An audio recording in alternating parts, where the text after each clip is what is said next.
দর্শক এই নিয়ে আরো খবর জানাতে চুয়েট থেকে সরাসরি যুক্ত হচ্ছেন সহকর্মী ইবেন মির। ইবেন,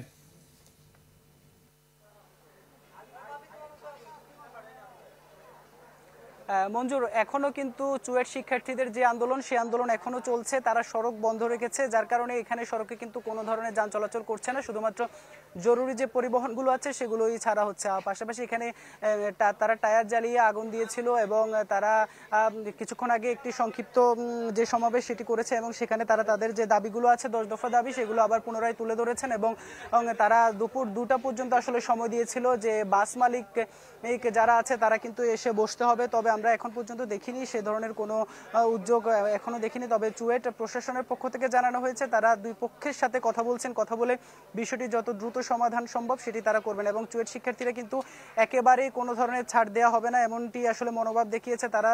এবি ট্রাভেলস এবং শাহ আমানত এই দুটি বাস কিন্তু নিষিদ্ধের দাবি জানিয়েছেন। এই যে আঞ্চলিক সড়ক কাপ্তাই এবং চট্টগ্রাম 1, 2, 3 ঢাকায় জমি জিতে নিন 100% ক্যাশব্যাক সহ 20 কোটি টাকার পুরস্কার। সেটি দিয়ে কোনো এই দুটি পরিবহন চলতে পারবে না। তারা গতকালকে একটি বাস জ্বালিয়ে দিয়েছিল এবং আজকের মধ্যে তাদের দাবিগুলো যদি বাস্তবায়ন না হয় সেক্ষেত্রে কিন্তু তারা এই ধরনের কর্মসূচি আবারও যাবেন এমনটিও কিন্তু তারা আসলে হুঁশিয়ারি উচ্চারণ করেছেন।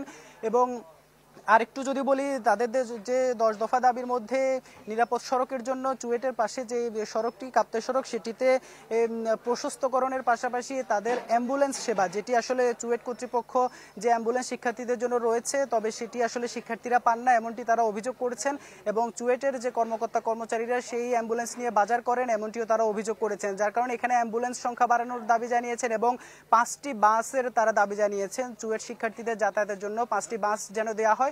এই ধরনের 10টি দফা তারা দিয়েছেন এবং এই গতকালকে আরেকটি বিষয় তারা ব্যাখ্যা করেছেন। গতকালকে যেটি আসলে সমঝোতার কথা বলা হয়েছিল তাদের সাথে তবে সেটি তারা নাকচ করে দিয়েছেন। তারা যেটি বলছেন যে গতকালকে এটি ভুল বার্তাই তারা দাবি করছেন এবং গতকালকে কোনো সমঝোতা হয়নি কারণ গতকালকে তাদের সাথে যে আলাপ আলোচনা হয়েছিল সেই আলাপ আলোচনার প্রেক্ষিতে সিদ্ধান্তগুলো কিন্তু আসলে বাস্তবায়নের কোনো পদক্ষেপ নেয়নি। যার কারণে তারা শুধুমাত্র আশ্বাসে তারা আশ্বস্ত হতে চান না, তারা চান এগুলোর বাস্তবায়ন। যার কারণে তারা আজকেও সকাল 9টার পর থেকে সড়ক বন্ধ রেখেছেন এবং যতক্ষণ না পর্যন্ত তাদের দাবি পুরোপুরি বাস্তবায়ন না হবে তারা কিন্তু এই সড়ক ছাড়ছেন না এবং এখানে তাদের যে ক্লাস বর্জন পাশাপাশি অন্যান্য যে আন্দোলন সেগুলো আরো তীব্র হবে যদি আন্দোলন তাদের যে দাবিগুলো না। ধন্যবাদ আপনাকে। দর্শক শিক্ষার্থীদের আন্দোলনের খবর জানাতে চুয়েট থেকে যুক্ত হয়েছিলেন সহকর্মী ইবেন মির।